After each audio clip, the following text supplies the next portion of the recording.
When someone mentions disgusting beverage, what comes to mind? Celery juice? Energy drinks? Ginger tea? What about protein shakes? Fitness junkies Justin Chan and Phoebe Chong can vouch for all the other protein haters. But instead of spreading more hate for the supplement, the couple teamed up to make protein great again. Pure Nutrition is a protein beverage brand. It's not a usual protein supplement where we focus a lot of the taste and qualities and convenience so that it helps people to have a sustainable and active lifestyle with the best nutrition and tastiest nutrition in the market. Personally, I was a fitness trainer as well, certified fitness trainer. When I was doing my career as a fitness trainer, I realized there's a gap in the market in the sense that a lot of time, most of my clients know the importance of nutrition such as proteins, but just not getting enough on a daily basis. And when I ask them to have some protein powders and they just think that, oh, it tastes terrible, and there's a very general stigma about protein in the market. Protein powder in general is notoriously known for being laced with artificial flavoring, therefore leaving an unpleasant chemical taste in the mouth. So, in turning toxic into tasty, Heal Nutrition forgoes the chemical mixtures and uses real coffee and tea in their beverages. Personally, when I drink other brands in the market, I tend to add some coffee and tea just to make the taste a little bit tolerable. It triggered the idea, why not we make it as a beverage rather than a supplement? So we did some research, we found out that the reason why most protein brands taste terrible because they use like artificial flavors and colors to cut costs. So we use like real coffee and tea to flavor it and to make sure that it tastes as good as Starbucks. At Heal Nutrition, the aim is to make protein shakes wholesome, not just for the gym freaks, but for everyone, especially considering its bad rap. As a lady, so the perception towards protein is very bad. When you consume protein, you feel like, oh my god, I will get acne and stuff, and you will get bulky and stuff. So that's the reason why I don't take protein, so because of the bad perception. When we started, when we tried to promote protein, when we do samplings and testing, a lot of people when we mention about the word protein, they're just, ew, I don't want to try it, that kind of feeling. There's really nothing wrong with protein, it's just how you formulate, how you flavor it. Other than coffee and tea, Heal Nutrition's protein powder also comes in coconut, chocolate, and charcoal sesame flavors. But in perfecting their recipe, this meant lots of trial and error and literally sleepless nights for both Justin and Phoebe. So when we first started, everyone started with like formulating themselves. So when we try to formulate our coffee, we try to make sure that it tastes the best.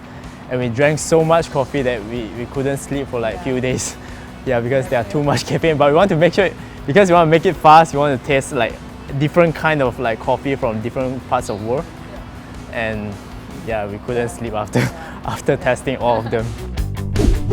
Those who drink protein shakes as their diet staple would already know the effort needed to make their beverage healthy and delicious. This is because a homemade non-powder protein shake requires certain ingredients and tools. Which is why since its inception, Heal Nutrition's goal is to keep nutrition simple. So, they keep their products in powder form, in addition to leaving out stuff like artificial coloring and sugar. But good products don't necessarily stand out in a sea of competitors, which is why Phoebe and Justin rely on the power of proper product positioning. Protein in general is marketed very specifically towards bodybuilders, hardcore gym goers. The average people who like to have protein but they don't know where to start with. Yeah, a lot of brands, it looks more like a steroid than a protein drinks most of the time. Yeah, it's like a big guys in front of the packaging. It's so intimidating. It's not just about the look of the product. Putting Heal Nutrition on the right shelves to reach regular, health-conscious consumers is just as important. Product positioning is very important. So you don't find our products in those like traditional supplement stores. Yeah. You can see us in like village grocer, brands in the back of the supermarkets in general, so that it's much easier for people to access. They don't feel like intimidating to go to a supplement store to like purchase products, or even a fitness studio. We position ourselves very strongly as a health beverage rather than a supplement, so that it's easy to accept it and easy to drink. It's convenient, it tastes good. It's just like why people drink juices, because it tastes good and it has the nutrition benefit. It goes without saying that getting the masses to embrace protein begins by teaching them Protein 101. After all, it's important for consumers to understand the need for such a dietary supplement as well as the right intake.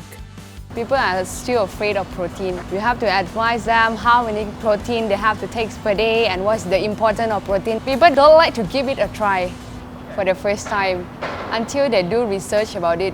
So it takes some time for them to do research about it, then only they give it a try. Especially in Southeast Asian market where the market is still developing compared to like Western countries, they know a lot more about the daily requirement for protein, but it's picking up. So we started kind of like at the right time as well, in the sense that we kind of like educate people the importance of protein, and you can see the improvement. People are more accepting towards it. As a boutique protein beverage brand, the co-founders of Hill Nutrition say they are not taking success for granted, given how saturated the market already is. This means going back to basics and locking in sales the old school way. A new brand in the market, especially FMCG, where it's mostly controlled like big companies.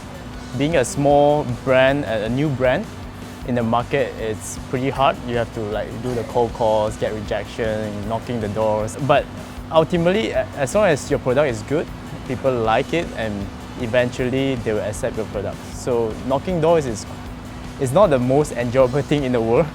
Yeah, but you got to do it. I mean, as a startup, you got to do it.